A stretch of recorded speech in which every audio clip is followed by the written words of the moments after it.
श्रावणातील आजचा हा श्रावणी पहिला सोमवार आहे आणि आपण जर पाहिलं तर साताऱ्यातील संगम माहुली येथील प्रसिद्ध जे काशी विश्वेश्वराचं मंदिर आहे संगम माहुली येथे या ठिकाणी आता जर पाहिलं तर मोठ्या प्रमाणात भाविकांची जी गर्दी आहे ती आपल्याला पाहायला मिळत आहे।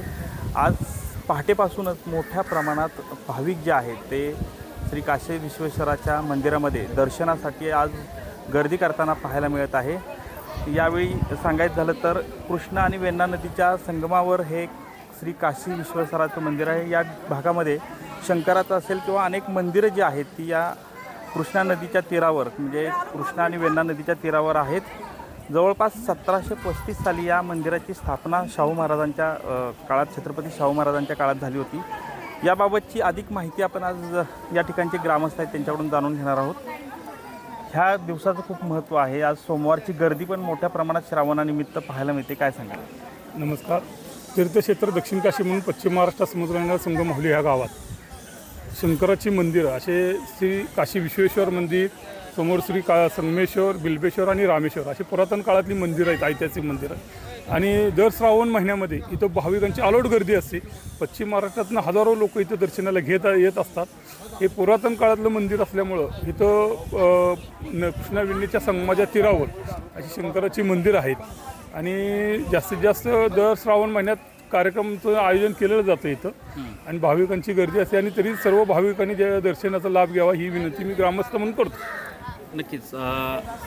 साधारणतः कधीची स्थापना आणि काय सांगाल ह्याच्याविषयी? छत्रपती शाहू महाराजांच्या काळामध्ये औंधचे प्रतिनिधी यांनी 1735 साली ह्याचा जीर्णोद्धार केला। त्या जीर्णोद्धारानंतर अशा सर्व मंदिराचा घाट परिसराचा जीर्णोद्धार केला आणि ह्याच्यात हे मंदिर भाविकांना खुलं त्यापासून आजपर्यंत चालू आहे। नक्कीच। आता महिनाभरात आता हे श्रावणी सोमवाराच्या निमित्तानं जर कार्यक्रम म्हणले तर कशा पद्धतीचं नियोजन असणार आहे साधारण? असं काही महिनाभराच नसतं, अख्खं वर्षभराचं आमचं नियोजन असतं की बाबा महाशिवरात्रीला खिचडी वाटप असतं, श्रावणी सोमवारी दूध वाटप असते। या तिन्ही काशी विश्वेश्वर, संगमेश्वर आणि रामेश्वर ह्या तिन्ही मंदिराची एक मानाची काठी असते। ते मानाची काठी घेऊन आम्ही संगमावरमध्ये जातो, संगमामध्ये त्यांची शिवलिंग करतो, शिवलिंगाची पूजा होते, आरती होते। त्यानंतर तिन्ही गावाची पाटकळ, क्षेत्रमाहुली आणि संगममाहुली या तिन्ही गावाची भेट होते। या भेटीनंतर आपापल्या काठ्या जागेवर जातात।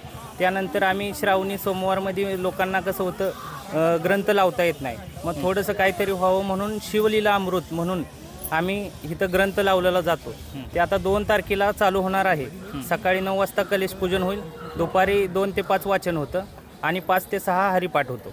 त्याच्यानंतर 4 तारखेला महाअभिषेक होतो, दही भाताचा आपला महाअभिषेक केला जातो।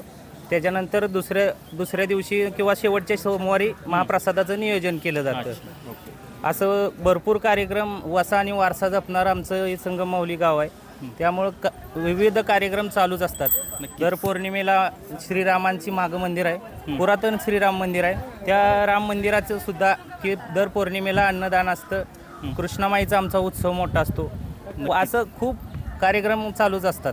नक्कीच। संगम माहुली वसा आणि वारसा जपणारं हे संगम माहुली असं हे गाव आहे आणि मोठ्या संख्येनं आवर्जून या ठिकाणी या परिसरातली जी काही मंदिरं आहेत त्या दर्शनासाठी भाविक जे आहेत ते सातारा जिल्ह्यातूनच नव्हे तर राज्यभरातून मोठ्या संख्येने येताना आपल्याला यावेळी पाहायला मिळत आहेत। कॅमेरामन तुषार जाधवसह संतोष नलावडे, TV9 मराठी, सातारा।